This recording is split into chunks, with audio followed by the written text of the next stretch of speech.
E o nosso bate-papo, o que acontece? Será com a doutora Marcela e o doutor Marcelo Rosmani, tá? Ambos advogados e tem uma questão de serem também uma família. É para falar justamente sobre, assim, tentar descomplicar todas as questões, os direitos relacionados à assistência à saúde, tá?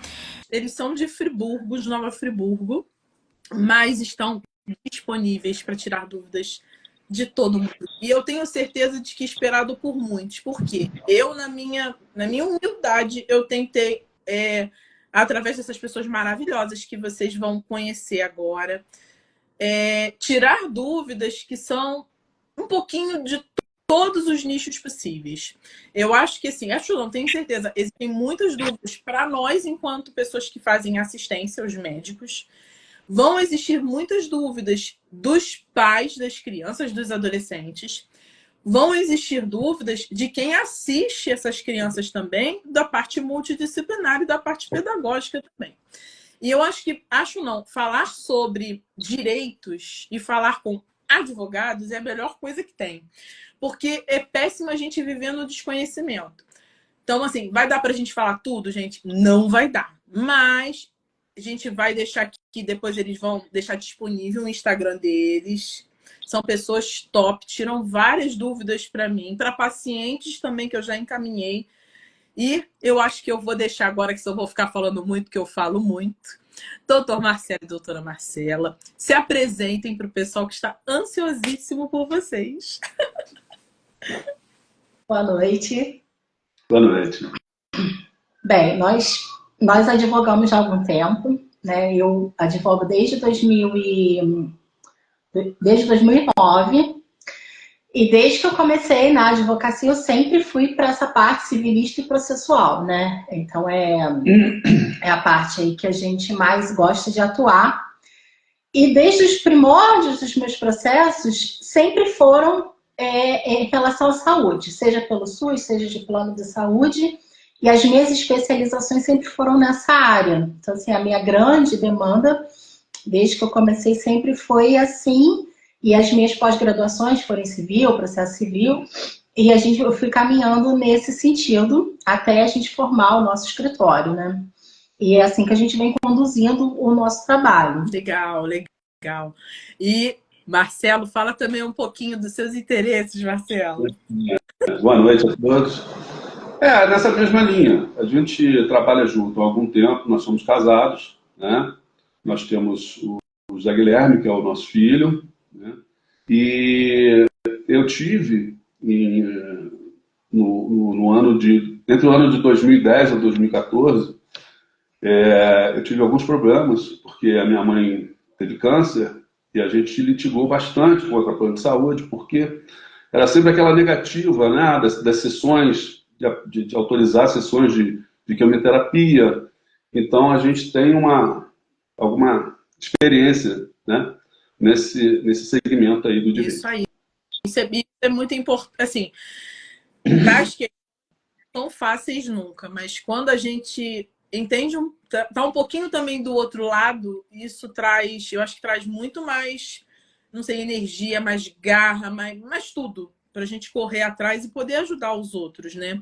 Reiterando, depois sigam esse casal maravilhoso, tá? Eles ajudam pra caramba, de verdade, tá? E acho que dá pra gente começar. E deixa eu ver aqui, vocês já falaram um pouquinho, né, da história de vocês e o que motivou vocês, assim, a advogar mais. Eu vou tentar usar palavras bem simples, até porque eu não sou advogada, mas você falou litigar, né? Lutar mais por essa causa que é mais focada na parte da saúde. Vocês percebem, assim, que nesse contexto, na atualidade, ou de uns anos para cá, vocês acham que houve um aumento dessa demanda para vocês enquanto advogados? Sim. Sim. E Tem. Sim, pode falar, Marcelo. Na verdade, eu acho que com o crescimento da população, com o avanço tecnológico de diagnósticos, né? A gente A gente não vai falar aqui só sobre crianças, sobre essa parte neurológica, mas num todo, assim, né? O avanço de equipamento, de cirurgias mais especializadas, em contrapartida que a rede privada está avançando muito nisso, a rede pública ainda está muito atrás, né? Há cerca de 1 ano e meio, 2 anos, que começou a ter cirurgia laser aqui em Friburgo, coisa que, né, que já na rede privada já era muito comum, já muito mais utilizada, né? Então a gente começou a perceber essa procura, tanto da negativa dos planos, quanto da ausência do SUS em suprir essas demandas, né?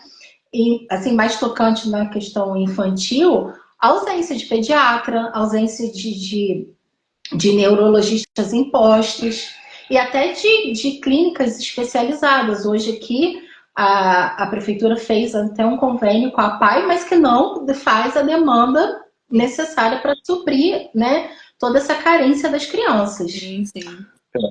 Sobre um outro aspecto, eu vejo também uma evolução nas leis que asseguram os tratamentos, né? Hoje a gente tem mais acesso a essas leis, seja na esfera municipal, estadual, federal, não importa.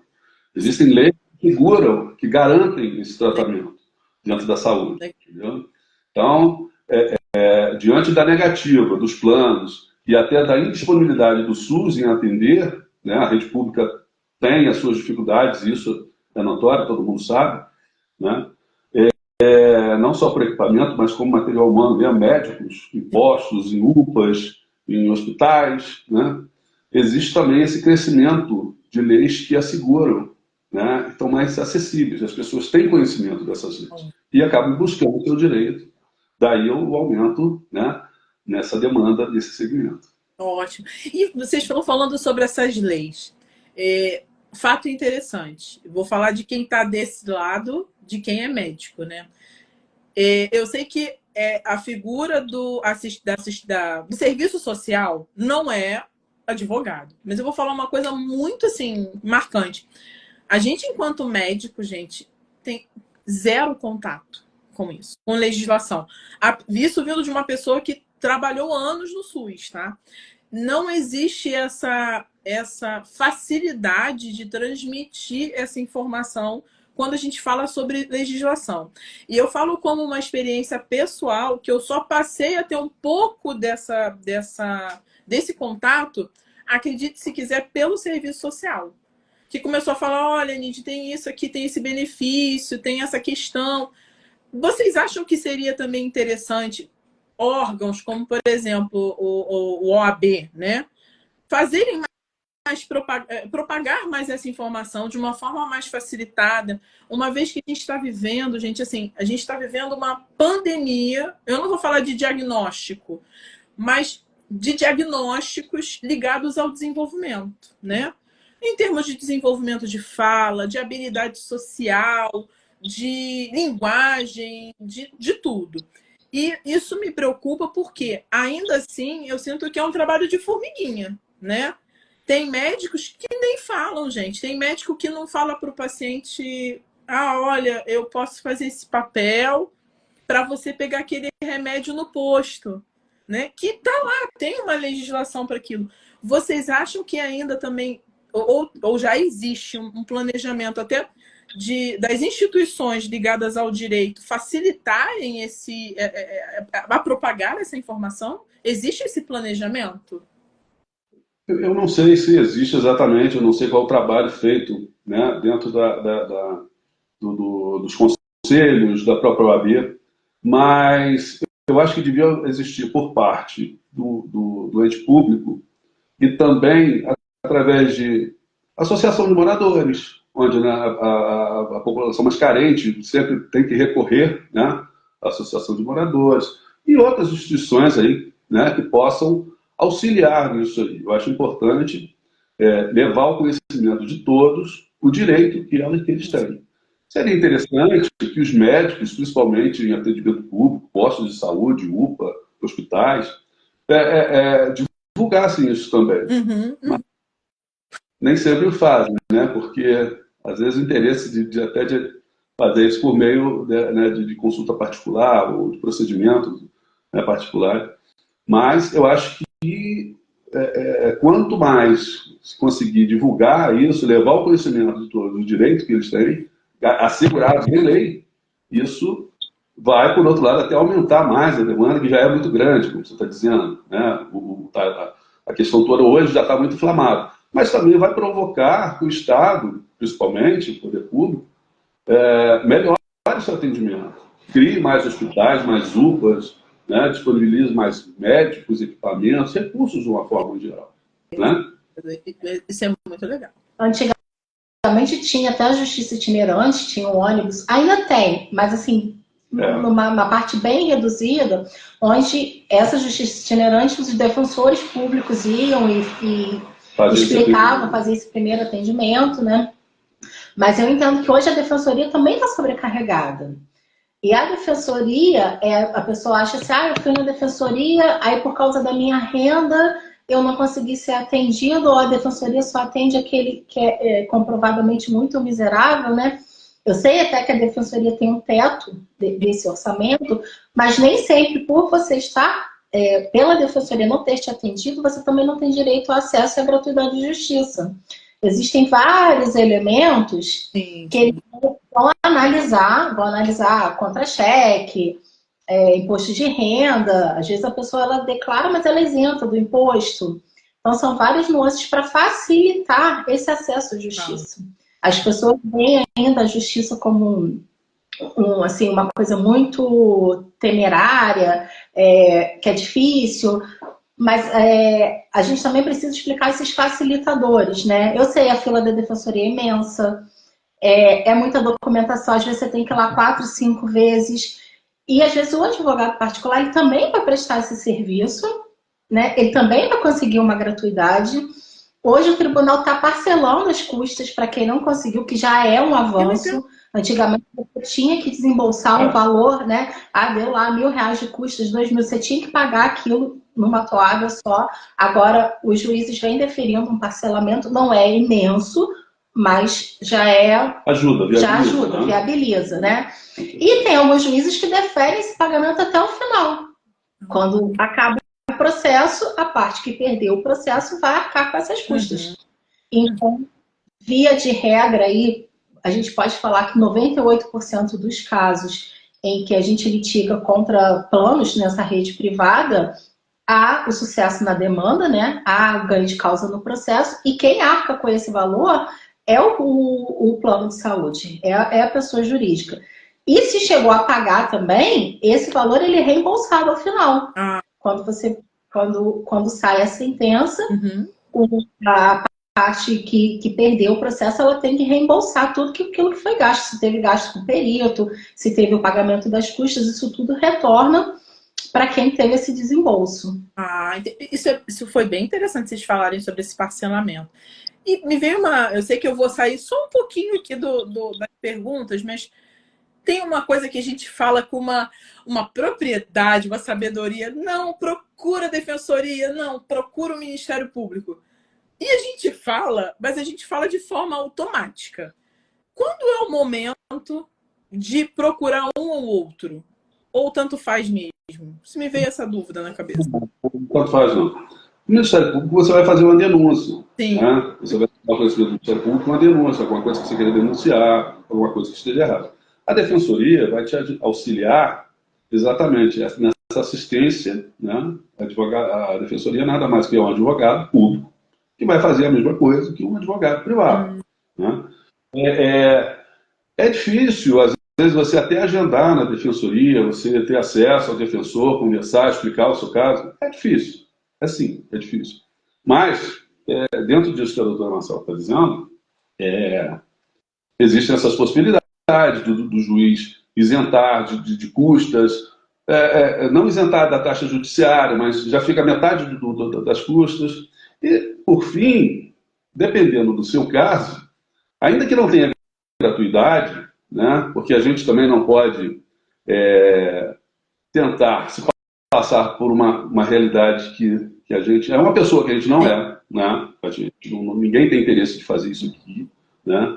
E mesmo porque a justiça vai descobrir quem é você. Porque hoje as informações são muito acessíveis, né? Então não adianta. É importante lembrar que assim que você... A gente pode fazer esse estudo, ver a possibilidade de se ter a JG, né, que é a Justiça Gratuita. Agora, é preciso estar ciente também que a partir do momento que distribui a ação, você vai ser cobrado. Se você não tiver a gratuidade, você vai ser cobrado. Então, isso aí que fique bem claro também. Mas, doutor, agora eu não vou fazer porque... Não, aí o Estado vai te cobrar porque ele já está apreciando o seu processo. Correto?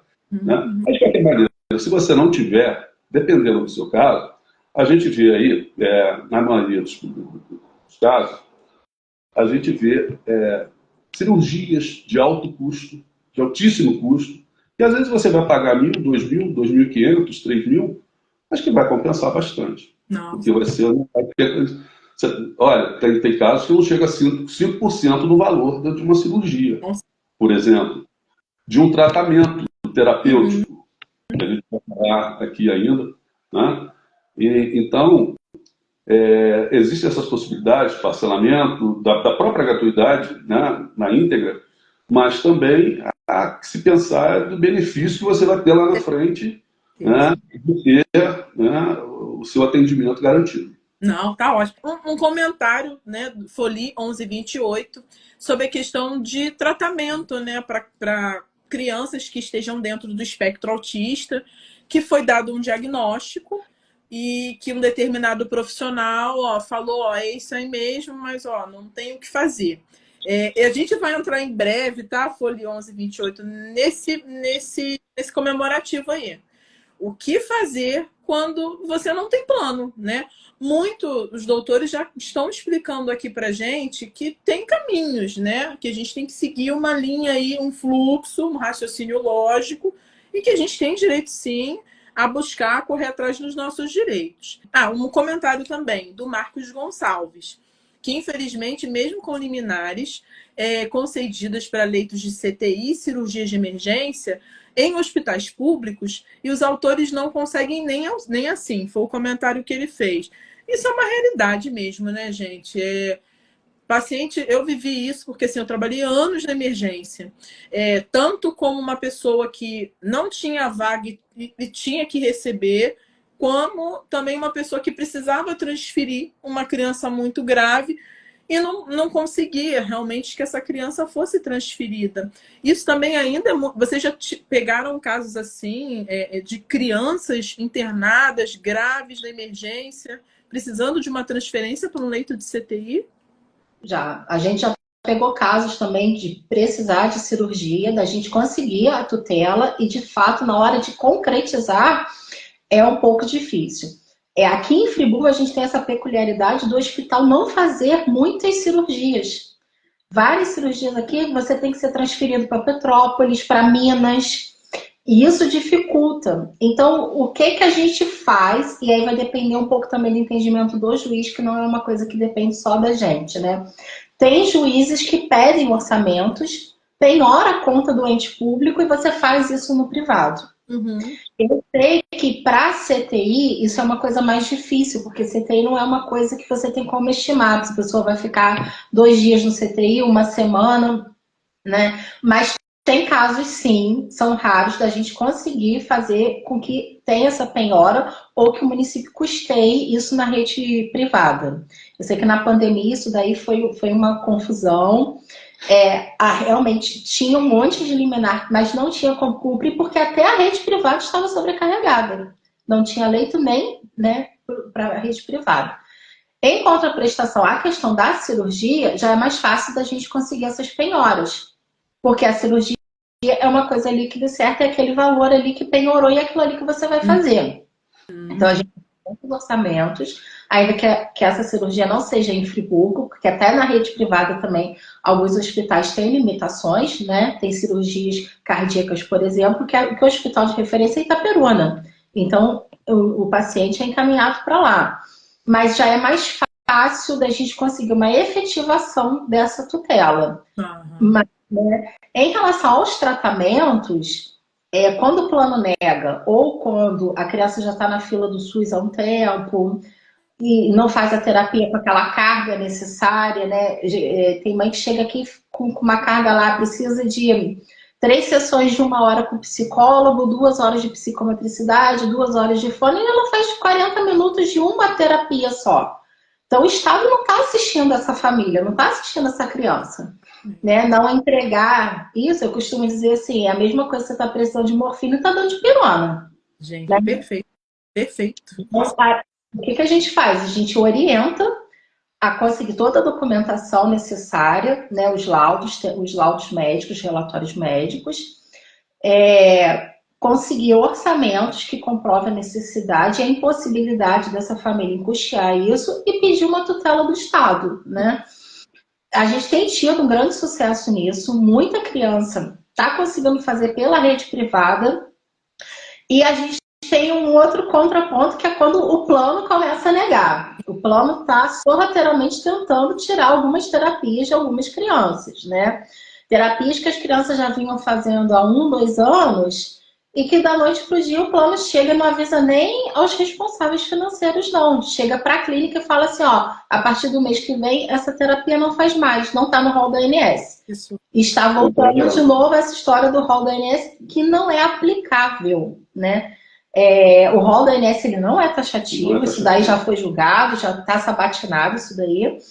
Existe, inclusive, uma resolução da ANS que diz que o plano não pode limitar tempo de terapia e nem o tipo de terapia. Então, uma vez, nem os métodos. Se é ABA, se é Denver, se é Padovan, tem que fazer de acordo com a prescrição médica. E aí, nesse ponto, o nosso Tribunal do Estado do Rio tem uma súmula sobre isso, dizendo que tem que ser feito exatamente aquilo que o médico pediu.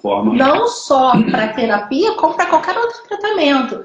Você precisa de uma cirurgia. Essa cirurgia ela tem que ser por vídeo? Ela tem que ser por vídeo. O plano não pode te impor uma cirurgia de peito aberto, não pode te impor um outro tipo de método semelhante. Tem que ser exatamente aquilo que o médico especialista pediu. Claro. Gente, que surreal. Já está lá, já está escrito, já está definido. E por que não seguem? É muito surreal.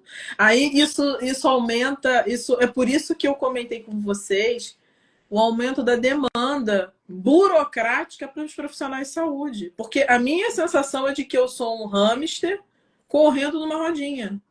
Só estou fazendo a rodinha girar.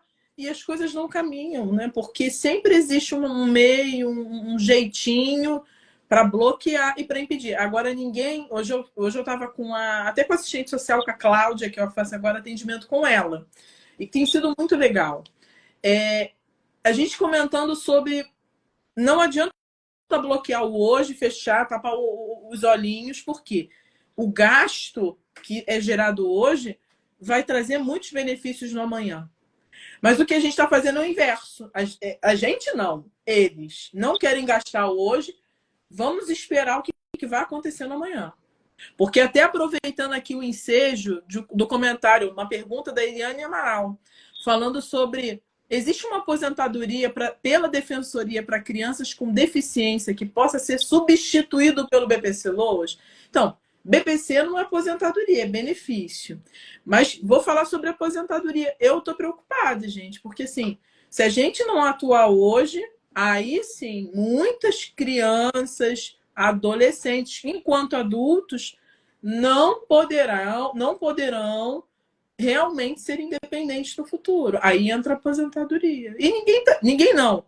A quem realmente é de controle, poder e interesse, tá todo mundo querendo fechar os olhos. Vamos empurrar para frente. Então, é muito desgastante. Imagino para vocês que estão de um outro lado também, tentando buscar os caminhos, né? Tentando fazer o certo, que se cumpra aquilo que está determinado, e eles ficam toda hora arrumando subterfúgios para poder impedir.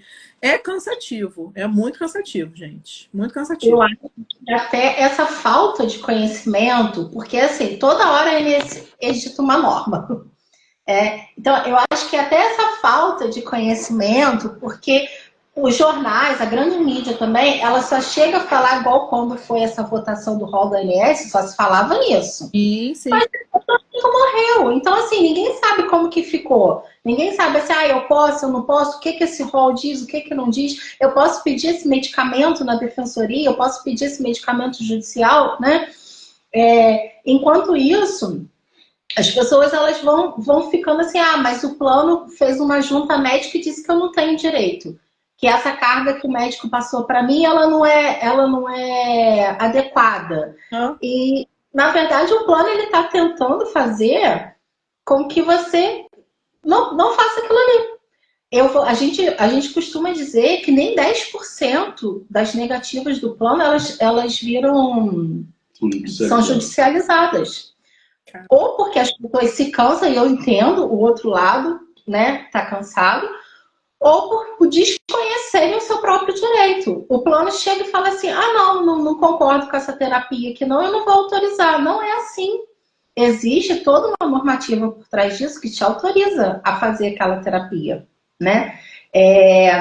Existem até, mas nas capitais, né, existem umas comissões que você faz antes de você entrar com o processo judicial para o plano tentar te convencer a não entrar com a ação.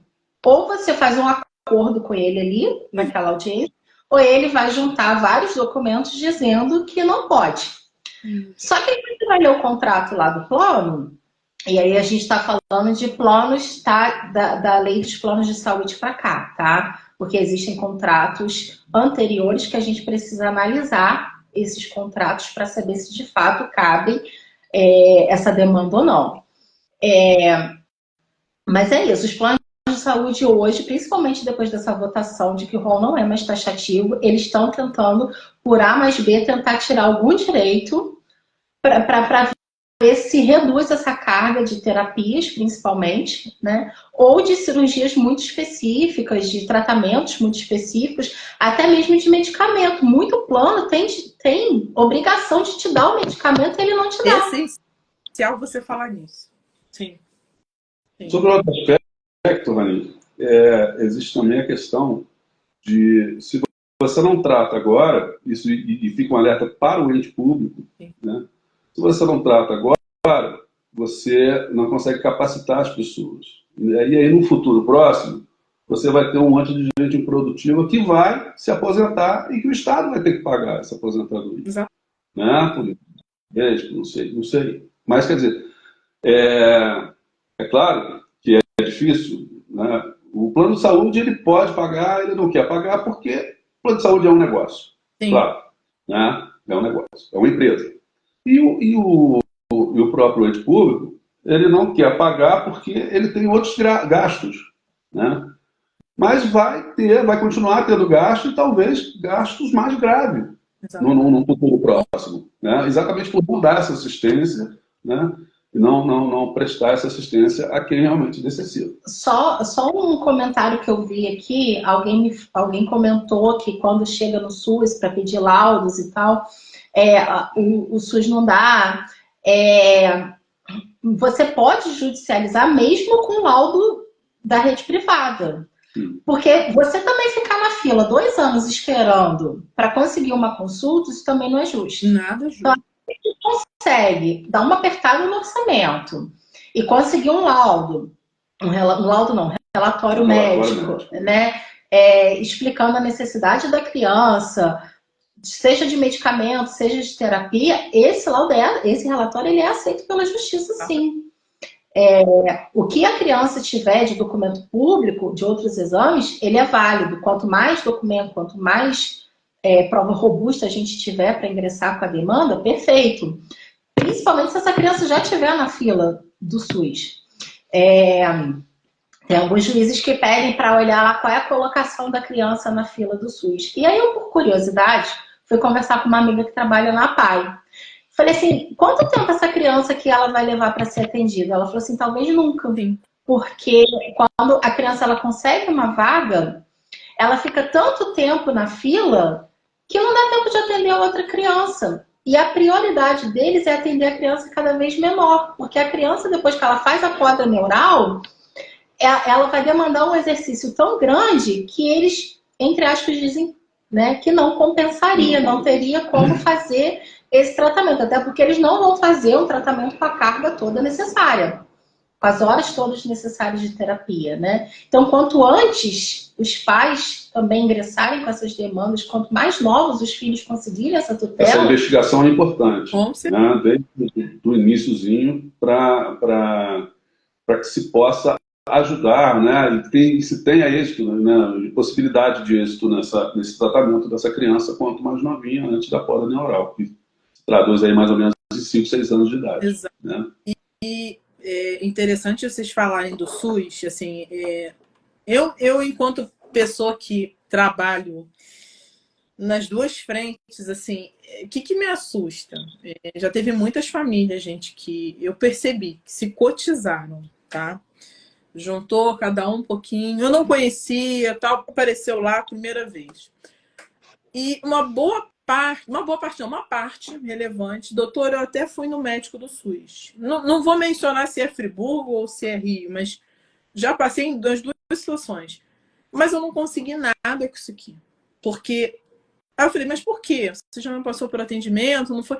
Doutor, olha o papel que me deram. Então, assim, eu vou fazer um apelo aos colegas médicos, porque eu acho que esse é o nosso posicionamento. A gente também tem que trazer para si nossos erros também, nossas falhas e nossas conquistas também. Então, a falha do profissional, não de todos, mas uma pequena população médica. Eu estou no SUS, eu vou fazer qualquer trabalho. Eu falo para vocês, enquanto eu trabalhei, eu pensei, não tem condição de que eu faça um bom trabalho à mão. Um exemplo. Preciso de um computador, preciso de uma impressora, porque eu quero fazer um relatório digitado. E eu já vi várias situações, a família esperou anos, eu já atendi famílias que estavam na fila há 4, 5 anos. E que chegaram com papel com 2 linhas. E eu entendo que, como também o outro lado vai valorizar um relatório de 2 linhas, que não explica nada, que não dá nem para explicar diagnóstico, obviamente não teve proposta terapêutica nenhuma, não descreveu o impacto, não descreveu nada. Então, assim, além da gente criticar muito, né, a rede, eu sei que a rede ainda é extremamente, se não totalmente deficitária, a gente também tem que trazer uma crítica para nós enquanto profissionais da saúde.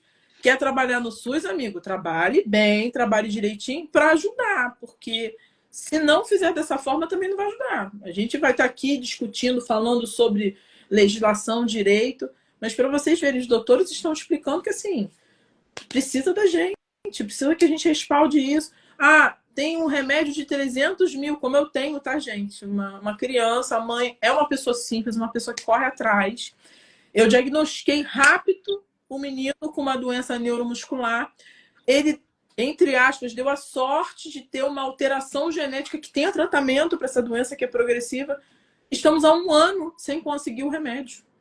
Sendo protelado, mas eu estou tranquila porque eu estou buscando fazer o meu papel, a mãe também está correndo atrás. Aí é aquilo, aí depende do juiz, depende das outras coisas. Mas a gente, enquanto profissional da saúde, a gente tem que entender que é muita responsabilidade o papel que a gente entrega na mão dos pacientes, dos responsáveis das crianças e adolescentes. Eu vou só fazer uma outra perguntinha para vocês. Deixa eu ver. Vocês já comentaram que vocês já tiveram experiências tanto em quem tem um atendimento, quem tem possibilidade de atendimento particular, privado, né, seja pago, seja pelo plano de saúde. Eu ia pedir para vocês explicarem mais uma vez. Vamos criar assim uma exemplificação. Um médico eu vou usar o tema mais comum, né? Atende uma criança relativamente pequena, um bebê. Esse bebê, notoriamente, tem um atraso no desenvolvimento. E esse bebê, ele precisa, de fato, ele tem um atraso importante, ele vai precisar de fisioterapia, vai precisar de fono, vai precisar de TO, vai precisar de uma série de tratamentos multidisciplinares. Mas foi no SUS. Ele foi atendido muito bem no SUS, foi prescrito muito bem no SUS. Como é o passo a passo dessa pessoa que não tem plano de saúde e que já botou lá o pedido pelo CISREG, que não vai sair muito provavelmente, como é o passo a passo para ela poder correr atrás judicialmente? Ela tem direitos? Como é que funciona? Sim. Se ela já tiver no CISREG, já é um avanço, porque muitas mães, elas nem são comunicadas, vou botar a mãe, que geralmente é a mãe que acompanha mais a criança, né? Muitas mães, elas nem sabem que elas precisam entrar na fila do CISREG. Ela vai lá, ela vai no CAPS, ela vai no PAI, ou em qualquer outra clínica, assim, né? E eles não informam isso, eles só falam assim, não tem vaga, mas não informam que elas precisam entrar nesse cadastro da fila de espera. Então, você pode baixar pelo aplicativo, acompanhar a sua colocação ali. A gente fala assim, espera 15 dias. Em 15 dias você não teve a resposta, já é um prazo razoável para você começar a ajuizar uma demanda. Então, você vai pegar o orçamento, no mínimo 3 orçamentos, vai pegar essas declarações, esses relatórios médicos indicando a necessidade desse exame, como ele tem que ser feito, né? Ou da medicação, como ela tem que ser feita. E aí, junto os documentos pessoais da criança, dos pais da criança. E aí a gente faz esse pedido judicial. Como funciona esse pedido? A gente pede uma tutela de urgência. A gente vai botar a nível de Friburgo, tá? A tutela, geralmente, ela é reconhecida entre 10 e 15 dias, dependendo do juiz. Tem juiz que faz com 24 horas, tem juiz que leva 10, 15 dias para julgar essa tutela. E ele vai intimar o ente público a falar, você tem como fazer isso aqui em 5 dias? Via de regra, não tem como, não vai fazer em 5 dias, e a gente vai pedir uma penhora nessa conta do estado, do município, né? Sempre fácil do estado do município. E com essa penhora, faz-se o tratamento, faz-se o exame, compra a medicação ou faz a terapia. É feita uma prestação de contas, junta-se todas as notas fiscais, porque se tiver sobrando R$20, tem que devolver esses R$20 para a conta do Estado. A gente faz uma guia de devolução, devolve esse dinheiro para o Estado. Assim, bem en passant, seria assim que funciona, né? Tá ótimo.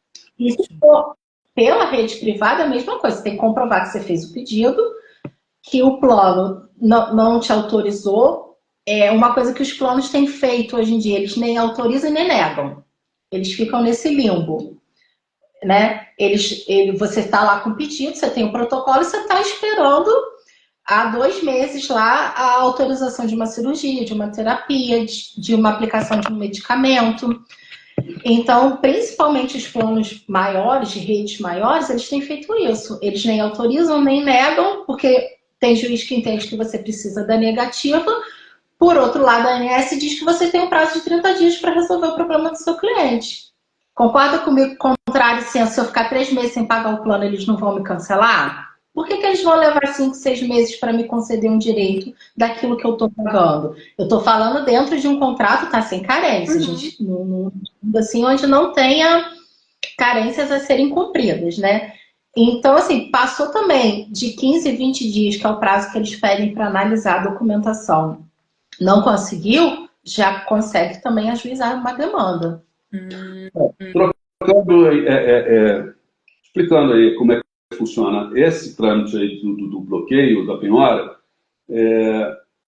diante da negativa do Estado, né, da ordem judicial, do comando judicial, em se cumprir, né, seja lá o que for necessário, o juiz vai compelir o Estado, o município, o ente público, a custear o seu tratamento ou a sua medicação, né, numa rede privada. Né? Você vai ter, o Estado vai ter que custear aquilo numa rede privada. Então, ele vai fazer uma penhora de 12 meses, se for o caso, ou se for um medicamento de talvez 6 meses, até para poder acompanhar, para ver se aquela medicação está sendo uma dosagem correta, se está sendo eficaz, e aí você vai custear isso aí. A única coisa que não adianta é de ficar insistindo na questão administrativa, porque não vão dar. Isso aí, né, pela nossa... Não vão dar. Então, quer dizer, é preciso... Até porque quando você judicializa, você vai expor suas razões baseadas em lei. Isso só vai discutir lei, né, no judiciário. Administrativamente, você não vai discutir lei. entendeu? Vai ficar aquela coisa, eu te dou, não, você não, então não vai levar a lugar nenhum. No administrativo, o máximo que você vai conseguir é algum tipo de penalização que é voltado só para o plano, que a ANS vai abrir uma sindicância. Se tiver, a ANS vai abrir uma sindicância para averiguar se aquilo ali está dentro do pactuado ou não. Mas isso é uma coisa que demora demais e que nem sempre vai garantir a efetividade do seu tratamento. E tempo aqui é essencial para essencial, né? Não podemos. E, meus amores, uma pergunta, deixa eu ver aqui. Vocês tocaram num assunto que eu queria até tirar uma mega de uma dúvida. Já percebi que muitos colegas médicos vinham comentando, já deve ter uns 2 anos, sobre alguns e-mails que eles vêm recebendo. Esses e-mails, sem entrar muito no mérito, eu percebo que sempre são e-mails ligados a uns planos de saúde. E vem assim, sobre o tratamento da criança, do adolescente, tal. Após avaliação do esquema terapêutico, foi avaliado que seriam muitos tratamentos, que tratar em excesso pode causar danos na saúde, isso em relação às terapias. E nesse mesmo documento, que eu também passei assim, a receber via e-mail, pede que eu escolha profissionais que não conhecem a criança ou adolescente, né, que no caso, né, está sendo falado, e que esses profissionais iriam julgar, rever, reavaliar o tratamento que eu, enquanto neurologista infantil, que avaliou a criança, que examinou a criança, que fez tudo com a criança, indiquei. Vocês têm conhecimento disso? Porque, assim, eu acho extremamente incômodo, porque quem são essas pessoas? Muitas dessas pessoas não são neurologistas infantis. E eu percebo que no teor desse documento é um documento para, na real, eu, enquanto leiga, é para não oferecer o tratamento à criança. Porque não importa o que eu explique. Eu posso pegar o livro Tratado de Neurologia Infantil, junto com o Tratado do transtorno X, colocar que eles vão falar, não. Isso pode prejudicar a saúde. Vocês já ouviram falar sobre esse documento? Existem 2 aspectos com relação a isso, ao meu ver, tá? Eu vou dar uma opinião aqui. Existem 2 aspectos. O primeiro aspecto seria mesmo para tentar negar o tratamento, burocratizar a questão toda, mais do que ela já é complexa, e tentar burocratizar até para o neurologista desistir, para a pessoa desistir, né? O pai, o responsável legal da criança, né? Criar embaraços para que se alcance essa desistência ou a negativa sem recurso para o tratamento. Sobre um outro ponto de vista, eu acho assim, se há que se falar em transparência, né, eu acho também que esse documento, sobre esse aspecto, é um documento interessante, porque a gente sabe que existem situações, né, que muita gente vai passar um documento desse, ou vai passar um diagnóstico, e quando chegar lá na sessão de terapia, se foram passadas 5 sessões, por exemplo, a exemplo de qualquer coisa, de TO, de psicologia, vão botar lá que vão ser necessárias 10 sessões. Então, né, é uma forma de se evitar uma coisa que é muito comum aqui no Brasil, que se chama fraude. Infelizmente, a gente tem que lidar com isso e a gente tem que ter essa garantia de que pessoas, né, não vão se beneficiar de uma situação que eu acho muito delicada, que é um tratamento de uma criança, de um idoso, da forma que for, né?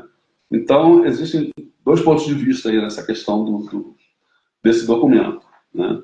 Agora, de fato, não pode ele não pode ter a finalidade de impedir, né, que se faça o tratamento. Isso aí, o objetivo não é esse. E aí a gente volta naquela fala anterior do plano ser obrigado a fazer de acordo com a prescrição médica, seja a terapia, seja a cirurgia, seja o medicamento, né? na forma que tiver. Então, o que eles tentam argumentar nisso? E, via de regra, essas juntas que eles fazem não são com médicos, né? Se você deu, eles vão fazer uma junta com o homeopata, com o ortopedista, com o cardiologista. E é lógico que quando não há uma indicação de um especialista, eles vão ser sempre favoráveis ao plano, dizer que não, que aquilo ali não é válido. E aí a pessoa que ela não tem conhecimento disso, ela vai falar assim, o plano me negou dizendo que eu não tenho condições de fazer essa terapia, porque a junta médica sim decidiu. A gente já chegou a ter casos de processos de ter esse relatório da junta médica de pessoas com neoplasias malignas, do plano falar assim, é questão dessa pessoa de sobrevivência em 3 meses, a gente não vai dar mais nenhum tipo de medicação. Mas a dignidade dessa pessoa e uma sobrevida, né? Sim. Com menos dor, com um pouco de humanidade até, claro. Né? Então, assim, os planos tentam fazer isso, isso não é de hoje não, tá? Eles vêm... isso vem aumentando, tá? Mas isso não é de hoje. O que é preciso ser visto também com relação aos métodos que são aplicados. No Sim. caso das crianças, por exemplo, eu dei um diagnóstico que eu vou fazer o seu tratamento pelo método ABA, né? Não sei. Porque, na verdade, a clínica ou o prestador de serviço não tem nem conhecimento técnico de como seja isso. Entendeu? Entendi. Entendeu? Então, esse acompanhamento eu acho interessante. Tá? Tanto da carga quanto do método da aplicada. Entendi. Porque você aumenta o valor de o Estado paga, ou o plano de saúde paga, né? Sem que esteja sendo cumprido, na verdade, aquilo ali, da forma que foi prescrito pelo médico assistente. Então, assim, só para eu tirar uma dúvida, eu percebo que isso não é, entendi que isso não é de hoje, e também entendo que isso vai aumentar muito. Sim. Isso me traz de ansiedade, por quê? Reforço, eu me sinto o ratinho correndo da rodinha. Recebendo um documento como esse, pelo e-mail da minha empresa, o que eu, enquanto profissional, eu tenho que fazer? Porque né, em algumas dessas juntas, às vezes tem assim, psiquiatra, pediatra geral, às vezes tem um neurologista de adulto. O que vocês me sugerem? Eu tenho que escolher uma pessoa ali, vou tentar avaliar. Eu posso ignorar esse e-mail porque eu já indiquei aquilo que é o correto e orientar a família a buscar advogados. O que vocês me sugerem? Eu acho que a questão é assim, pela celeridade que daria, seria indicar alguém. Entendi. Porque senão não vão ficar nesse limbo. Não autorizo porque o médico não indicou. E não nego porque eu também, ou então eu vou reduzir essa quantidade de terapia, estou, entre aspas, oferecendo o serviço, mas não da forma como deveria ser feito. Né? Se a criança precisava de 40 horas, de uma carga de 40 horas, eles vão oferecer 20. Uhum. Então, assim, por uma questão de celeridade, eu sei que isso é enjoado, ter que responder aquilo que você já disse, né? Para beneficiar o paciente, a gente orienta a responder e a indicar alguém que seja da mesma... Do mesmo entendimento e até mesmo fora do convênio, se possível.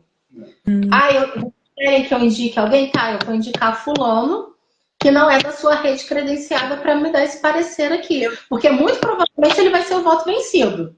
Mas ele não é voto. Eu posso fazer isso porque eles já colocam no e-mail o nome das pessoas. Você indica esse. Eu posso falar... Esses são cooperados. São cooperados, são da rede, né? Então, geralmente é rede. Então você pode exigir, o que você pode fazer é exigir uma equipe multidisciplinar, né, com profissionais que estejam sejam profissionais ligados diretamente ao problema em si, e que de preferência seja da rede. Porque aí você vai estar lidando com profissionais. Eu sou neurologista, mas eu não sou pediatra, entendeu? Eu não sou neuropediatra, eu não sou psicopediatra, entendeu? Então, quer dizer, eu vou estar conversando com uma pessoa que não está, não tem aquele conhecimento técnico, né, daquilo que realmente se necessita ali naquele momento. E às vezes não tem nem especialidade também. A gente outro dia estava conversando, fazendo um debate aqui de um processo aqui, veio um documento de um neuro falando sobre escala M7. E aí eu fui ler o que era essa escala M7. Eu, enquanto mãe, vou te falar, sabe quantos pediatras eu já passei? Meu filho tem 5 anos. Eu já passei por, no mínimo, uns 8 pediatras. Sabe quantos pediatras fizeram M7 com meu filho? Uma. Que é a pediatra que acompanha hoje. E isso porque eu leiga no assunto, eu vinha reparando atrasos no nosso filho, e eu vinha falando com vários pediatras, e o pediatra falava assim, isso é ansiedade de mãe de primeira viagem. Então a gente também tem um outro lado, que às vezes você está vendo nitidamente que a criança tem alguma coisa, e você está buscando, e não há uma especialidade nisso. As pessoas não se atualizam, não fazem curso, não participam de congressos. E é difícil, às vezes, você chegar no profissional que quando você chega e você fala aquilo que você está vivenciando e ele fala assim, eu te entendo, você tira um peso do ombro. Né? A gente custou muito a alinhar as terapias do nosso filho, a gente custou muito a fechar essa relação casa, família, escola, pediatra, neuro, né? Foram aí pelo menos 3 anos e meio nessa busca. Não, e assim, gente, vou falar por quem está deste lado. Não falta aula, não falta congresso, não falta cursinho online, não falta bate-papo, não falta podcast, não falta live, não falta conhecimento.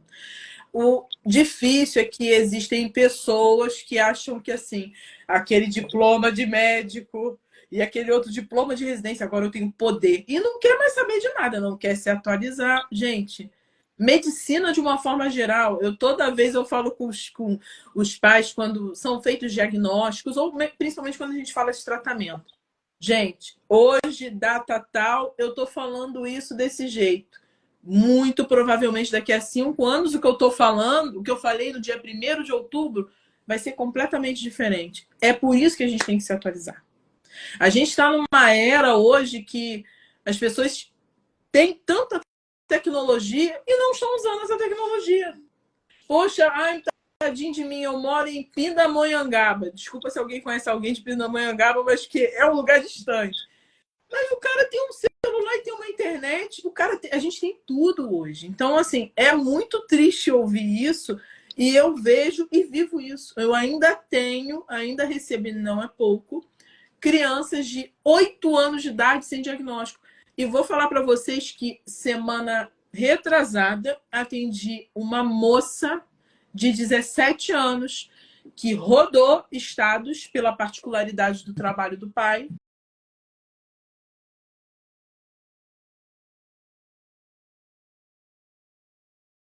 Isso, para mim, é inadmissível. Eu acho que a informação é para isso. Não vá... doutora, lembra que eu passei aqui com meu filho, com a minha sobrinha, com meu tio, tem esse diagnóstico e deixou passar para ver se a pessoa acorda. Isso é inadmissível, gente, sinceramente. Deixa eu ver aqui alguns comentários. Tem uma pergunta interessante, peraí. A criança só pode ter mediador escolar se tiver indicação da neuropediatria? Sim. A criança já tem laudo TEA nível 2 de suporte. Gente, mas se já tem laudo, né? A pessoa já deve ter mediação, né? O que vocês acham? A escola pública ela só vai solicitar o mediador se tiver o laudo solicitando o mediador. A criança ela pode ser suporte 3, nitidamente necessitando do mediador ou do auxiliar terapêutico, mas o ente público ele entende que você tem que solicitar, que isso tem que estar expresso no laudo que a criança precisa desse acompanhamento. E aí, pegando um gancho, quando a criança ela precisa de um... Porque o que acontece na rede pública? Você faz um concurso, você é a menor especialização e você vira mediador. Por mais que a pessoa tenha boa vontade, ela não sabe como lidar com essa criança. A verdade é essa. Então, quando é um caso que precisa de um mediador muito específico, você pode ingressar em juízo com as especificações que esse mediador precisa ter para lidar com essa criança. E isso na rede privada também. Tem muitas escolas que têm mediadores em tempo integral que é custeado pelo plano de saúde. Mas isso tem que vir muito delimitado, muito bem elaborado, qual tipo de especificação, o tipo de curso que esse mediador precisa ter para conseguir. E isso daí é só judicialmente. Isso daí não adianta você protocolar um pedido lá no protocolo da prefeitura, do estado, porque você não vai conseguir, porque é até difícil conseguir achar essa pessoa especificada, com essas qualidades. Mas é possível sim, tanto pelo plano quanto pela via judicial. A verdade é que hoje em dia as aulas começam em fevereiro e quando você consegue mediador, você está em julho. Sim. Então, quanto antes você... Isso quanto consegue, né? Então, quanto antes você conseguir ter esse acesso e ter essa documentação, mais rápido você vai ter esse acesso para o seu filho. Legal. Sabe, uma coisa assim que teve até um comentário antes foi sobre assistente terapêutico, né? Vocês já pegaram processos para tentar requisitar a presença de um assistente terapêutico para aplicar a questão da ciência ABA, né? Tanto em casa quanto às vezes na escola, porque é difícil conseguir, né? Eu vi já alguns processos do tipo assim, trocando em miúdos, tá, gente? Que reforça, eu sou leiga no assunto. Meio que o juiz falando, eu não vou determinar que o plano tem que pagar uma babá. Gente, já tendo uma babá. Vocês já pegaram processos assim e já conseguiram que a criança conseguisse assistente terapêutico? A grande dificuldade que eu volto a afirmar é conseguir um assistente. Sim. É ter na cidade, na rede credenciada, um profissional que atenda a esses requisitos. Tem sim, tem processos onde a gente consegue fazer essa terapia mais natural, em ambiente externo, que a gente consegue, mas a dificuldade é essa, é achar o profissional. Você está falando aí do estudo, né? A gente vive estudando e o advogado ele é um pouco médico, ele é um pouco, né? Psicólogo, e a gente pega a lauda aqui, a gente começa a ler, eu falo, ó, isso aqui, ó, não sei não, hein? Ó, isso daqui, vamos correr com essa demanda aqui. E a gente tem juízes que estudam muito sobre isso. A gente tem juízes que a gente consegue sentar e conversar de igual para igual. Em contrapartida, a gente também tem juízes que não tem noção nenhuma porque é um autista, do que é a diferença de uma cirurgia eletiva para uma cirurgia de emergência. Então, o judiciário ele é meio uma roleta russa também, né? A gente, infelizmente, não pode escolher o juiz que vai cair. Mas tem juízes que quando cai, a gente ainda bem que foi com esse. Né? Mas a gente consegue, em alguns casos, ter essa sensibilidade do órgão julgador.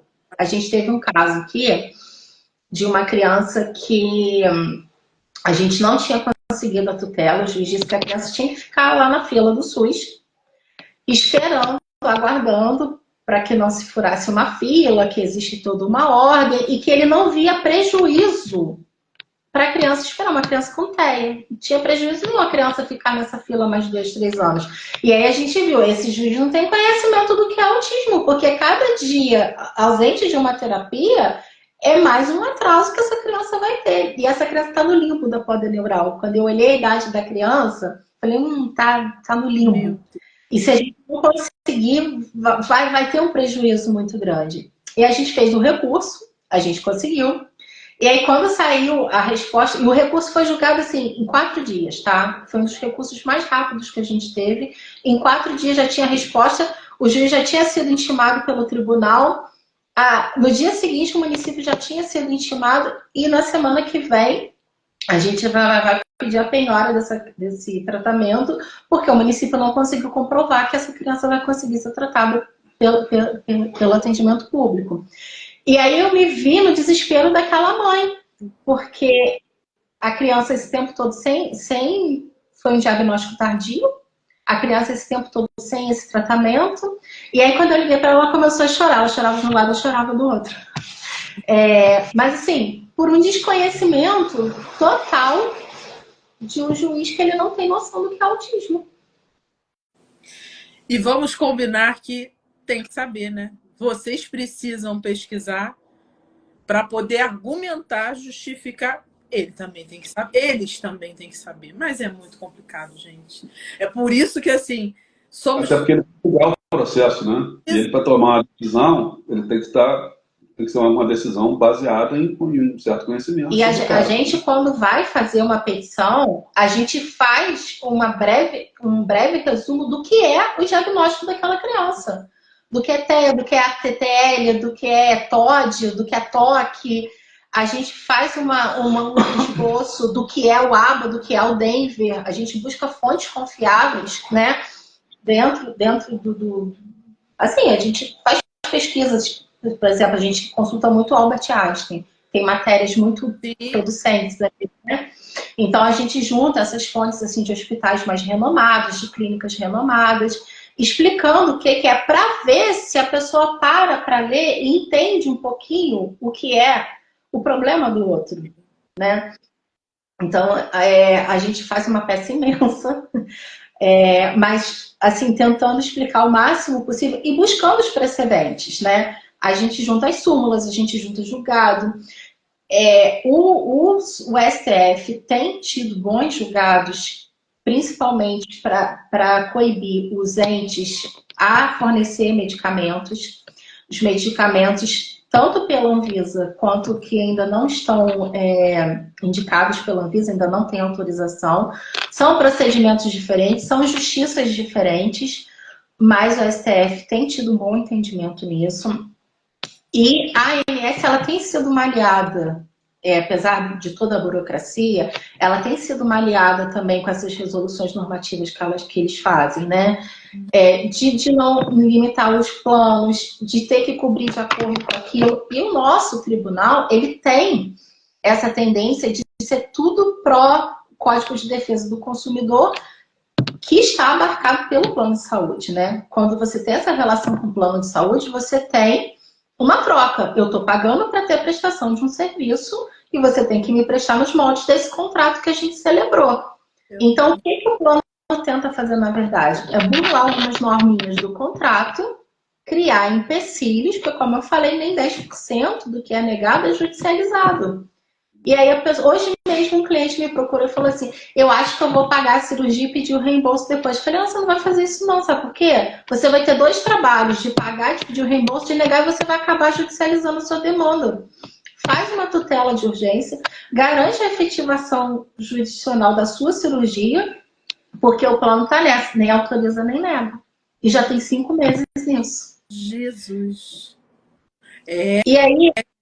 Outra questão, você concorda comigo que em 5 meses o seu osso ficou colado no lugar errado, o estente que você precisava, você entupiu mais uma veia. O prejuízo é da própria saúde da pessoa, o prejuízo é da criança que não está tendo a terapia. E vou te falar uma coisa para vocês, muitas das vezes você cria mais uma doença. Exatamente. Agrava ou cria uma nova.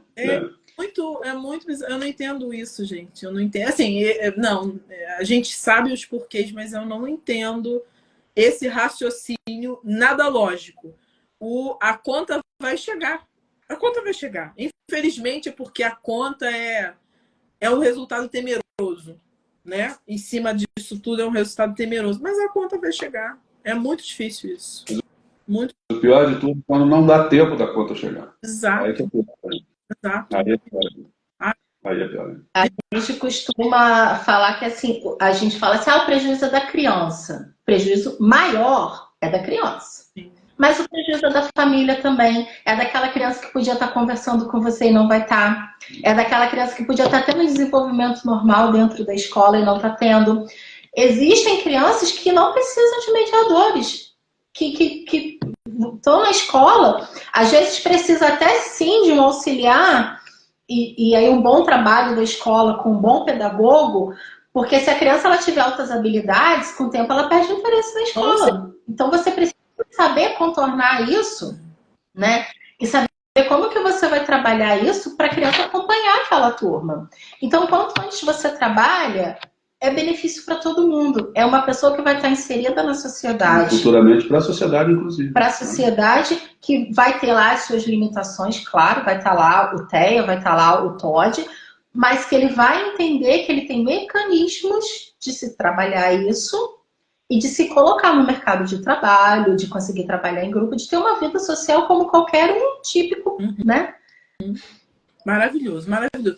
Gente, e assim, uma pergunta, uma grande dúvida minha, né?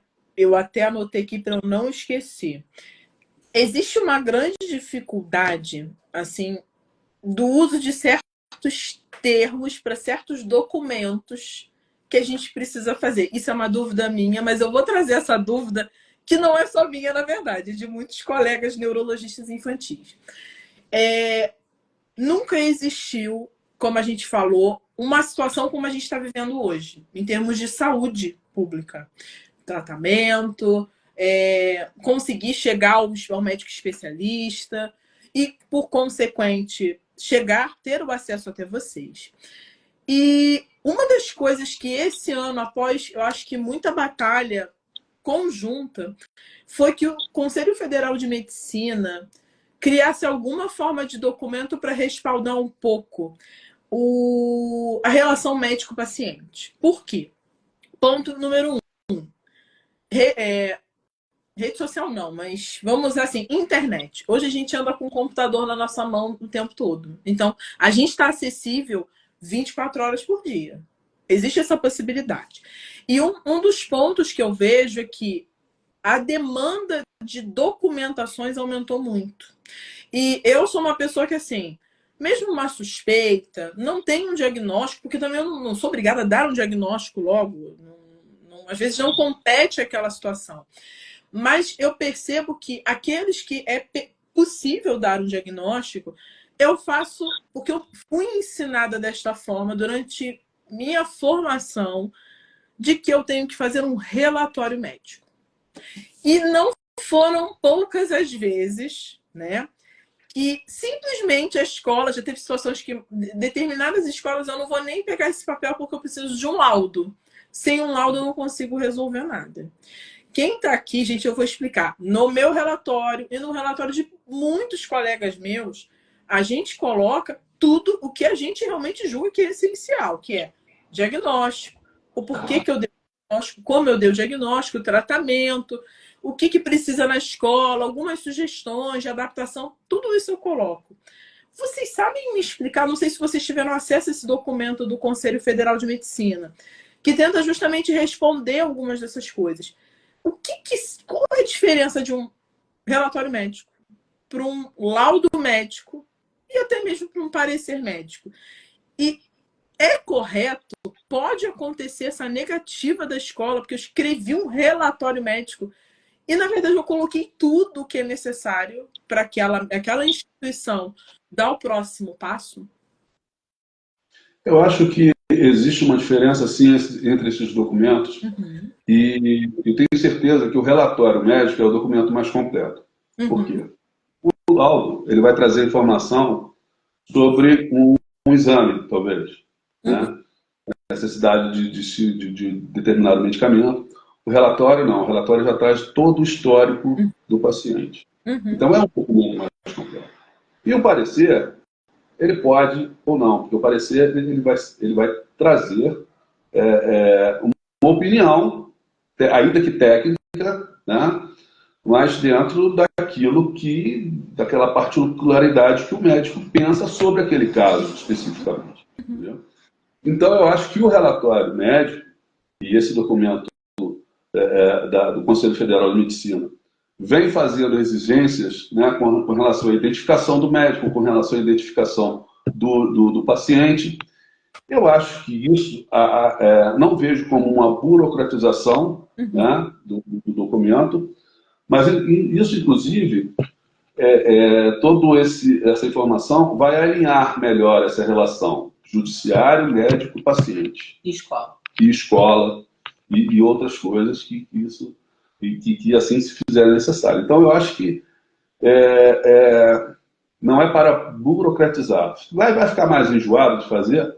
Vai. Mas, inclusive, você vai evitar o que a gente já falou aqui, que é a famosa fraude, né?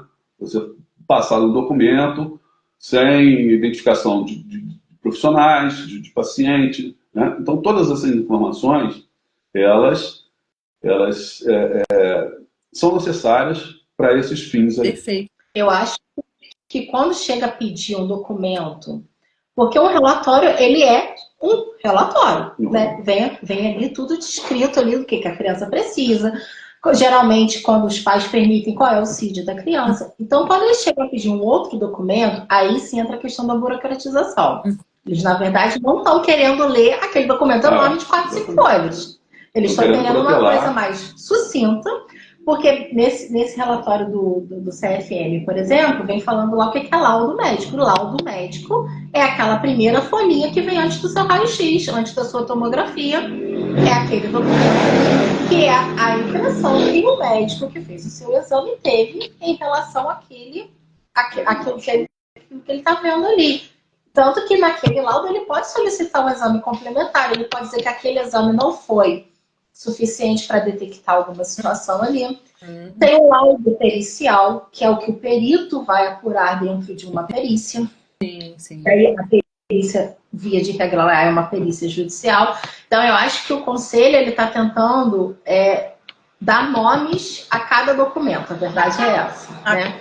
Mas uma escola ela não pode se negar a receber um documento, desde que muito bem fundamentado, de fato, né, um relatório não atestado. Atestado é para dizer lá que a criança compareceu no consultório e que ela está abonando a falta daquele dia. Sim. Isso realmente não pode ser aceito. Mas a partir do momento que o relatório é bem redigido, que explica tudo ali, ele não pode ser negado. Que traga as informações. Eu acho que o que falta é exatamente essa questão de conhecimento do que são esses documentos. E aí fica uma dica para médico, quando mandar o relatório, mandar o número da instrução normativa do CFM. Né? Legal. Colocaria isso onde, assim? Bota lá, relatório médico com base na resolução do CFM. Número. Aí vou ficar chique, gente, eu vou botar isso. Ótimo! Porque a impressão que me passa assim, a pessoa é leiga, não, relatório é só relatar algo bobo e laudo é laudo. A impressão que me dá é isso, a pessoa não sabe e não pega o papel. É muito complexo, sabe? Mesmo que pegue o papel, que leia o papel, mas não tem conhecimento técnico para contestar aquilo. Mas isso que eu fico surpresa, assim, e fala besteira, gente. Gente, ninguém sabe tudo. Aliás, ninguém sabe nem 1%. Agora, você se empoderar, abrir a boca e falar bobagem, quando eu não sei, na cara mais lavada do mundo e tranquila. Gente, eu não sei, eu vou precisar estudar isso. Tranquilo. Claro. Imagina, eu estufar, falar, não, é isso, eu tô falando abobrinha. Não pode. As pessoas... Complexo isso, muito complexo. Para demanda judicial, o relatório ele já é o suficiente. Lógico que se tiver laudos de exames que corroborem com aquele relatório, tudo a gente junta, né? Quanto mais robusto, melhor. Mas o relatório com a carga horária que a criança precisa, com o procedimento que a pessoa precisa, de cirurgia, de medicamento, enfim, seja lá o que for necessário, o relatório já é o suficiente, né? Com a indicação lá direitinho, né? Como que deve ser feito o procedimento, isso já é o suficiente, se necessário, para judicializar. Até porque o plano, quando você vai dar entrada no plano, ele quer tudo muito bem discriminado do que você quer fazer. Sim. Né? Qual é a sua carga, qual é o método, qual é a cirurgia, qual é a prótese, qual é não sei o quê. Então, esse cuidado a gente também tem que ter quando a gente vai ajuizar uma demanda.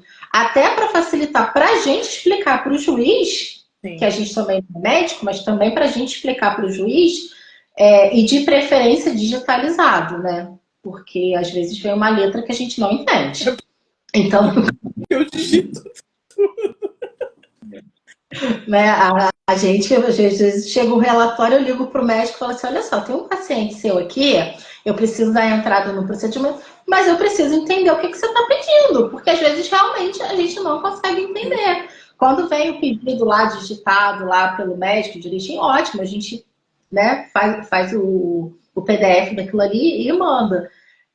Mas assim, para a justiça, o relatório já basta. Ótimo, isso é muito bom saber. Deixa eu ver aqui uma outra coisa. Eu acho que assim, uma última pergunta que até levantaram aqui foi sobre o BPC, o benefício. Eu falava isso na minha residência de neurologia infantil, eu falava besteira porque por falta de conhecimento, foi o que a gente também aprendeu, né? Olha, dá entrada nesse documento para fazer aposentadoria. E a gente estava falando do BPC. E um ponto importantíssimo, assim, a gente sabe que tem um valor, né? Um valor per capita máximo que a família ali tem que ter para ter o direito ao benefício, ao BPC. Só que existem famílias que estão ali, já teve situações de uma família que passou, gente, R$100 daquele valor per capita. A pessoa, apesar dessa tecnicalidade matemática, tem como, pela justiça, ela correr atrás e conseguir, de fato, o BPC? Tem como ela apresentar gastos? Como funciona isso? Isso acontece? Tem como. Assim, a gente vai dar assim, só um. Isso é muito específico. Né? Isso é uma área muito previdencialista, né? Que não é a nossa área, nós somos civilistas, né? Mas, sim, o que você vai demonstrar, na verdade, ao juízo? Que você não tem possibilidade de se manter com essa sobra, com esses R$100. Já teve casos de ser negado por causa de R$30. E a gente tem uma advogada que trabalha com a gente, que faz essa parte. Depois a gente pode até tentar marcar um podcast com ela, para ela explicar melhor isso. E que a gente consegue, sim, reverter isso e mostrar que, olha, isso aqui... Porque o INSS, a tendência do INSS é sempre negar. Ele nega a perícia, ele nega o auxílio, ele nega... E vai negar o LOAS, ele vai negar qualquer outro tipo de benefício, né? Mas, assim, o ponto principal para judicializar essa demanda tem que ter o requerimento administrativo. Sim. Existe uma instrução normativa da Justiça Federal, essas demandas são sempre em face da Justiça Federal, que diz que sempre você tem que ter a negativa do INSS para poder demandar em juízo. Isso. Então, a pessoa está pensando em pedir, tem que passar por esse crivo do administrativo do INSS, e com essa negativa, aí sim, somar, eu tenho essas despesas, eu tenho esses gastos, a minha receita é essa daqui, eu já sou beneficiário do Bolsa Família, e aí somando tudo isso para demonstrar a real necessidade ali e tentar reverter. Quando é uma diferença de valor bem pequena, consegue sim reverter judicialmente. Aqui, a gente está falando a nível de Friburgo, a gente tem uma justiça federal muito célere, tá? Tem demandas aqui, até de aposentadorias, que a gente se resolve em 6 meses. Por um prazo judicial, é um prazo até bem razoável, né? Mas isso daí é uma coisa que a gente deixa para aprofundar com quem é especialista no assunto. Perfeito. Mas o que a gente pode indicar hoje, o primeiro passo é pedir. Pediu ou negou? Aí a gente vai ver como que vai fazer para reverter essa situação. Perfeito. Doutor, e o pedido de eletro? Então, vou explicar para vocês qual o contexto desse eletro. Desde a pandemia, óbvio, eu não posso falar nada de bom daquele período, mas meio que revolucionou o atendimento à distância, que às vezes é válido, né? E revolucionou também fazer alguns exames que antes eram exames num molde muito, muito rígido, como o eletroencefalograma, que você tinha que levar, ainda leva, né, a criança, o adolescente, a uma clínica para fazer aquele exame, para colar os eletrodos e ver se a criança tem ou não uma epilepsia. Muito bem. Com a pandemia, possibilitou que algumas empresas ganhassem mais força para fazer o exame na casa das pessoas, que é o eletroencefalograma em domicílio. Eu tenho uma particularidade de pensar o seguinte: existem crianças que, por nada nesse mundo e entendendo que não se faz sedação, tá? Hoje quase não se faz sedação para fazer esse exame. Elas não vão se sentir confortáveis de ir num lugar estranho, colar um eletrodo na cabeça e fazer o exame. E não conseguem fazer. E tem um outro ponto também. Às vezes elas toleram começar a fazer o exame, mas não conseguem fazer o exame prolongado. Então, eu tenho tido o hábito, não para todos, casos específicos, pedir esse eletroencefalograma prolongado, às vezes duram 4, 6, 8, já pedi até 12 horas, podendo ou não estar associado a um vídeo, e a família tentar lá dar entrada pelo plano. No início, o plano estava super fácil. Só que agora estão colocando empecilho. E, gente, de verdade, eu não peço à toa. É uma população, uma população não, que eu digo, são crianças e adolescentes com um processo muito particular que me motiva a pedir esse exame. Vocês têm alguma dica, assim, tanto para mim, ou alguma coisa que a família possa estar fazendo para garantir celeridade na realização, para primeiro garantir a realização do exame e trazer celeridade a ele? Nós já falamos aqui sobre o, desculpa, já falamos aqui sobre essa instrução normativa, né, a instrução normativa 539 da ANS, Sim. e que garante o tratamento nos moldes, né, solicitados pelo médico assistente, né? Então, isso já é uma garantia da realização do exame da forma que for, né? Mas aí no seu relatório tem que vir discriminado, que a criança, sei lá, tem uma fobia social, uma síndrome do pânico. Por quê? Justificar o porquê de justificar ser, o porquê nessas condições.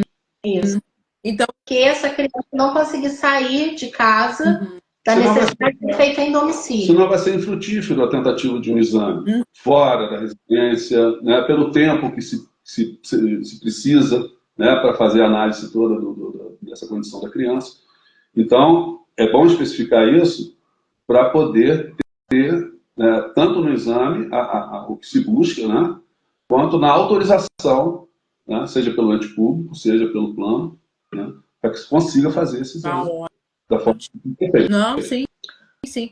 Teve até que um momento também, se em Friburgo, a Flavinha Rara está perguntando, se em Friburgo já existem pedidos judiciais para o uso de canabidiol. Eu já sei a resposta, mas eu vou deixar para vocês.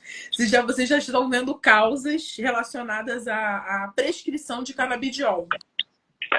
Tem a prescrição e o CAPES está fazendo, se você chegar lá com a receita, porque tem uma diferença, aí você vai saber explicar melhor, do canabidiol concentrado, do canabidiol diluído, algumas coisas assim. Tem um tipo de canabidiol que, se chegar com a receita, o CAPES está fornecendo. Tem que procurar, fazer um cadastro, levar o relatório médico lá. Não sei te explicar ao certo assim, qual é o tipo que eles estão fornecendo, mas estão, tá?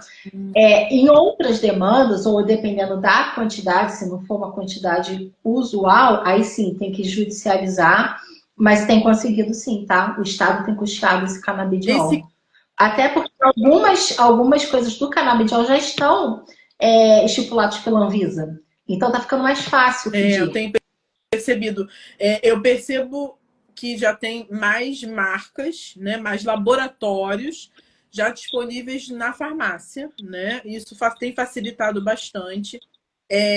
O cuidado é que nem toda marca, que eu não vou entrar no mérito, que está disponível na farmácia é uma boa marca.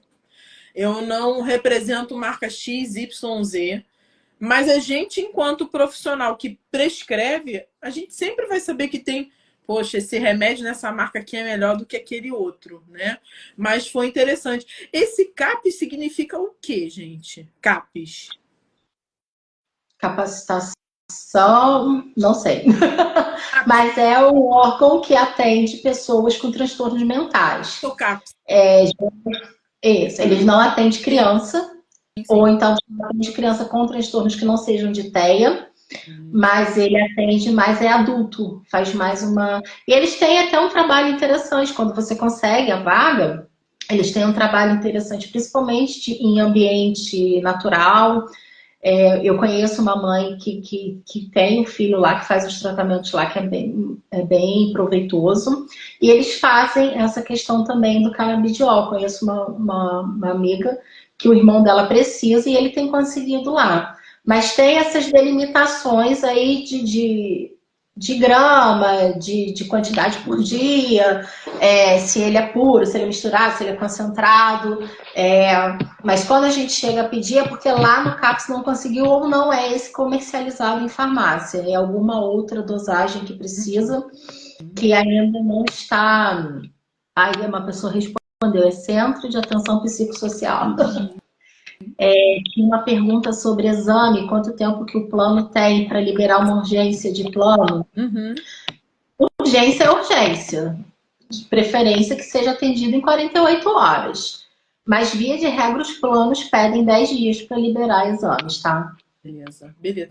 Gente, olha, eu vou deixar agora as últimas palavras para vocês. Vou até agradecer toda a audiência, a participação hoje, que foi maravilhoso. Agradecer essas pessoas que estão aqui, tanto Marcela quanto o Marcelo. Foi maravilhoso de verdade. Assim, é um sonho realizado. E eu fico feliz que vocês, que foram as pessoas que realizaram esse sonho, mas agora é a hora do jabá. Expliquem onde que a gente pode encontrar, onde que todos aí podem encontrar vocês, vias de comunicação. Eu vou deixar a Marcela falar por último, porque a Marcela realmente ela merece todos os créditos, né? Porque ela insistiu, ela percebeu, coisa de mãe, né? Coisa de mãe, ela percebeu que a possibilidade do nosso filho ser atípico, e de fato era, né? Por pequenos sinais, por pequenas atitudes, lá com 1 aninho, 2 aninhos, né? Bom, enfim. Então, o que eu posso dizer é que não desanimem, né? Façam essa investigação o mais cedo possível, né? Para ter a possibilidade, mesmo que o transtorno não é uma doença, o transtorno ele não vai ter cura, né? Ele vai ser melhorado, ele vai, ao longo da vida, melhorar a qualidade de vida dessa pessoa, né? Seja na adolescência, seja na idade adulta. Então, quanto mais cedo a gente descobrir isso, né, e realmente tratar e correr atrás, e se você tem a você condições ou não, né, eu volto a dizer que existem leis que garantem essa assistência a quem não tem condição de fazer, tanto leis municipais, estaduais. Então, façam isso, façam com muito afinco, né, para você poder dar a essa criança uma qualidade de vida que ela merece. Muito bem, muito bem. Ótimo. Eu vou falar assim, mais agora como mãe, né? Mãe tem 6º sentido, tem 7º sentido. E assim, nessa minha briga, como eu falei, né, no vídeo, a gente já tinha passado por 8 pediatras. E eu não me conformava de ver que você tem que buscar informação. E eu falava assim, gente, qualquer um que assistir 5 psicólogos, 5 psicomotricistas e 2 fonos, 5 minutos por dia no YouTube, porque se tem muita informação sobre isso, se tem outros neuros também, outros pediatras que estudam isso, você vai perceber coisas no seu filho. Então, assim, é melhor você pecar pelo excesso, porque eu costumava falar com o Marcelo assim, a gente tem que buscar agora. Porque quando ele tiver 10 anos, vai ter alguém que falar assim, vocês têm que ter tratado ele com 2. E eu vou me sentir muito frustrada por isso, porque eu tô vendo que ele se enquadra em vários perfis, né? Ele tinha várias estereotipias. A única coisa que ele não apresentava era seletividade alimentar. De resto, ele apresentava quase tudo, né? Eu falava assim, eu lembro que uma cena clássica nossa, que ele pegou uma bolinha e enfiou num círculo, ele não falava papai e mamãe, chegou para ele e falou assim, aqui o Saturno. E eu falei assim, tem uma distância muito grande, né? E aquilo ali despertou ainda mais a nossa busca. E aí eu liguei para vários neuros até chegar em você. Fui trocando de pediatra, eu chegava e falava assim, não gostei desse, eu não gostei daquele, eu não gostei disso aqui. Até chegar em uma que fez o MChat, que é uma coisa tão simples, sim, né? Então, assim, busquem. Não tenham medo de trocar de terapeuta, não tenham medo de trocar de médico. Busquem a informação, até você se sentir confiança e confortável naquilo ali. Acolhido, né? E ver o resultado. Eu acho que a grande questão, e você vai ver que quando você está acertando, é quando você vê o resultado do seu filho. É quando você vê a evolução dele, né? E isso a gente vê a evolução de outras crianças também. De crianças que chegavam na clínica e só pulavam, e hoje ela chega para você pequeno, chega para você e fala assim, oi, mas para aquela mãe aquilo ali foi tão gigante, aquilo ali foi uma evolução tão imensa, e aquilo ali traz uma satisfação de ver que a gente está no caminho certo, né? Essa terapia não deu certo, às vezes eu converso com outras pessoas, falo assim, conversa com o neuro do seu filho, tenta trocar o método. Às vezes o problema não é o profissional, às vezes o problema é o método, né? Então tenta trocar. Eu conheço crianças aqui que vinham na fono de aba, trocou para o Padovan e a criança deslanchou, né? Então não tenha medo de perguntar, não tenha medo de correr atrás. Eu sei, o processo judicial às vezes ele é exaustivo.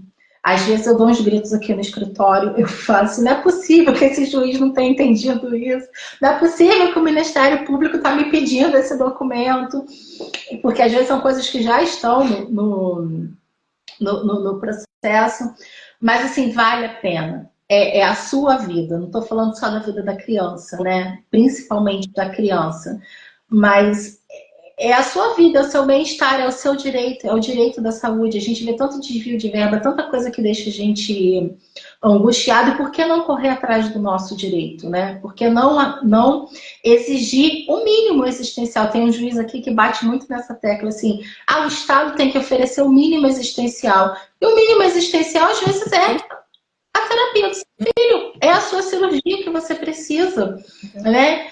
Então, assim, não deixe de perguntar. Eu vou falar aqui, fala o seu telefone, depois eu vou falar o meu. Melhor digitar aqui, né? Para ficar... Não, porque depois vai rolando, né? Não fica salvo os comentários. Ó, que eu posso? Se vocês me autorizarem, depois vocês reforçam comigo o telefone, que isso vai cair, vocês vão ficar, né, chiquerésimos nos Reels. E pessoas vão assistindo. Eu sempre coloco a legenda do Reels, ou seja, desse vídeo. E eu vou colocar o contato de vocês. E também colocar o perfil. Vocês me autorizam a botar o perfil do Instagram na descrição? E as pessoas entram em contato pelo telefone, quanto também podem entrar em contato pelo não, e-mail não. E-mail, às vezes, o provedor não manda o e-mail. Bem, eu vou disponibilizar o meu WhatsApp, 22 98115 2017. Podem me mandar a mensagem. Às vezes eu demoro a responder, principalmente se for mandar mensagem de manhã. Eu só vou responder depois de 1 hora. De manhã a vida é corrida com as terapias do José, escola. Mas depois que a gente chega no escritório, a gente responde, tá? Foram muitas perguntas, não vai dar tempo realmente da gente responder todo mundo, mas podem conectar a gente. O nosso Instagram é esse que a gente está fazendo aqui, o podcast. O nosso escritório fica nas Brownies, na rua Manuel Antunes Nogueira, um pouquinho depois da Estácio. Então, quem quiser pode agendar com a gente. A gente sempre trabalha com horário agendado, até para dar um atendimento melhor, mas, né, para não ficar aquela coisa muito corrida. Mas podem procurar a gente está à disposição, a gente entende e a gente vivencia isso. Então, assim, a gente não está divulgando só por divulgar, a gente está divulgando porque a gente respira isso o tempo todo, Perfeito. Né? Gente, mais uma vez, obrigada de verdade vocês. Demorou, mas saiu, e saiu lindo, maravilhoso, saiu perfeito, tá? Meus parabéns pelo carinho de vocês, meus parabéns pelo tempo disponível. Olha quanto tempo a gente está aí, e se eu pudesse, ficaria muito mais, tá? E a todos que assistiram Neuropod, que venham mais Neuropods, que venham mais bate-papos, inclusive com essas duas pessoas maravilhosas. Beijo, boa noite, Neurolanders. Tá, Boa noite, obrigado. abraço. Boa noite. Tchau, gente.